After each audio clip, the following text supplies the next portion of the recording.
Alert: rescheduled elections could encounter setback in 13 states due to INEC staff shortage. The rescheduled 2019 elections may suffer yet another setback as no fewer than 13 states are battling with a shortfall of critical field staff, Sahara reporters can report. Adamawa, Anambra, Cross Rivers, Delta, Enugu, Gombe, Jigawa, Kano, Lagos, Niger, Ogun, Osun and Taraba are some of the states already on the red alert, according to investigations. Our checks show that 205 staff of the Independent National Electoral Commission, INEC, all playing crucial roles, have been interdicted by the Commission for the past 22 months. The affected officials are either electoral officers, EOs, or heads of department, HoDs, saddled with logistics and operational duties at all levels. Sources within the Commission have raised the alarm about another possible flop, saying, Saturday's rescheduled presidential and National Assembly elections may still suffer another setback, due to the huge gap of experience created by the interdiction.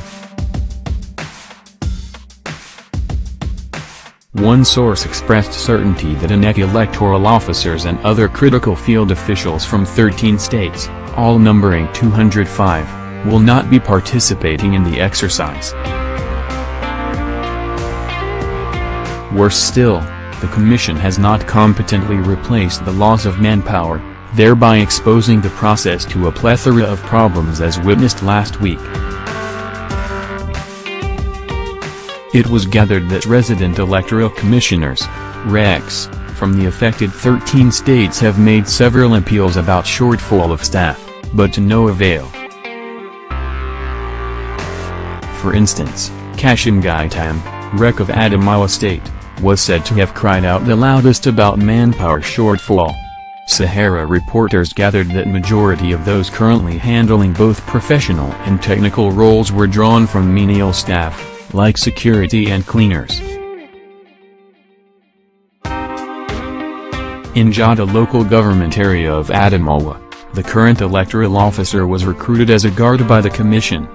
The situation is virtually the same in a good number of other places. Jada is both hometown and local government origin of Atiku Abubakar, presidential candidate of the People's Democratic Party, PDP.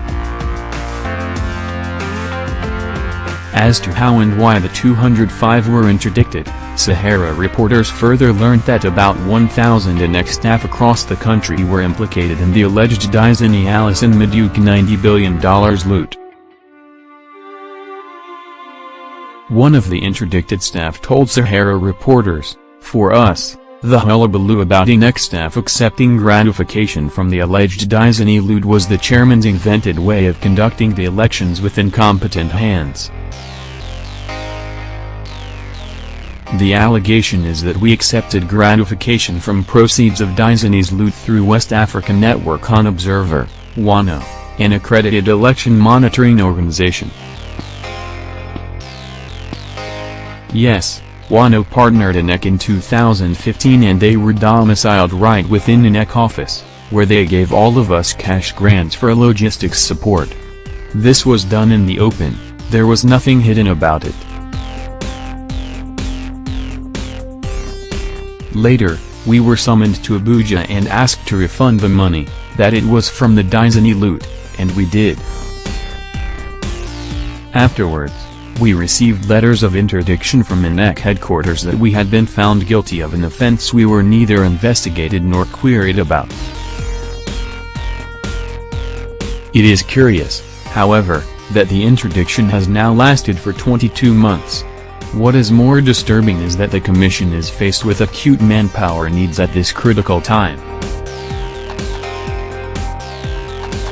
Also, some staff of the Commission, who are currently standing trial, in connection to various scandals have not been interdicted.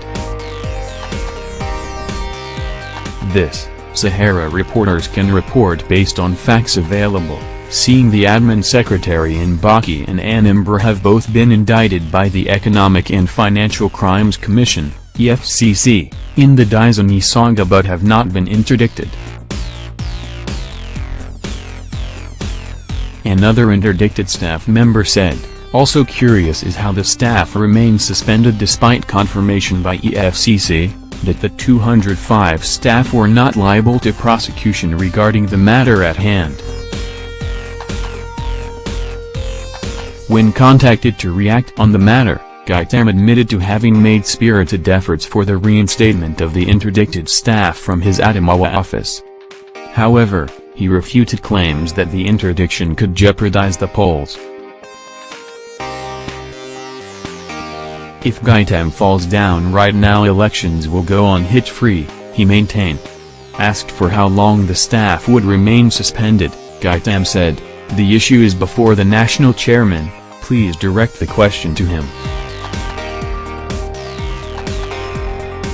He also alluded to the fact that justice needed to be done on the matter, saying, "Without justice any system of government will collapse."